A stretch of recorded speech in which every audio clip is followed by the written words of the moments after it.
Shito is a hot, spicy, almost dried stew. If you remember that cheke video that I made, there's Shito aside of it, and today we're going to prepare the Shito that I showed. You need oil. This is powdered pepper. I like adding corned beef to make it a bit rich. I've got some ginger, I've got onions, I've got garlic, Maggi cube this time. I have tomato puree, powdered crayfish or ground crayfish. You can add ground fish, very dry powdered fish to it. I like putting something in it. Today I'm adding small chopped chicken breasts. I've fried it to make it very, very dry.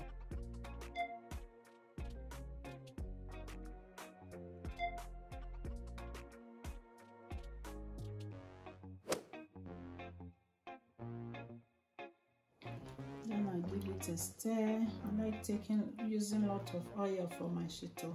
Allow it to cook until it's almost dry. I didn't add a lot of water when I was blending, so it will not take a lot of time. Because if the water is still in that much, it will be splashing all over. But as you can see, it's just boiling but not splashing. So I'm adding my tomato paste, and I'm going to add my corned beef.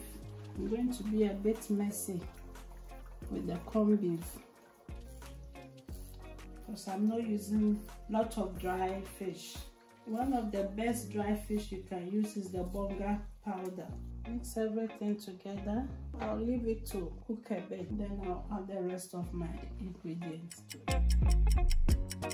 So this is the Shito. I'm going to add the rest of my ingredients. I've got a few bay leaves here.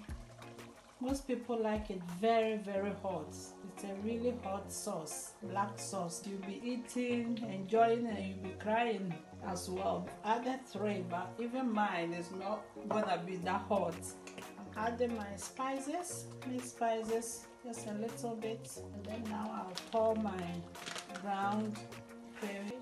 You can add salt to it. So now it's on a very low heat. All the ingredients to mix together.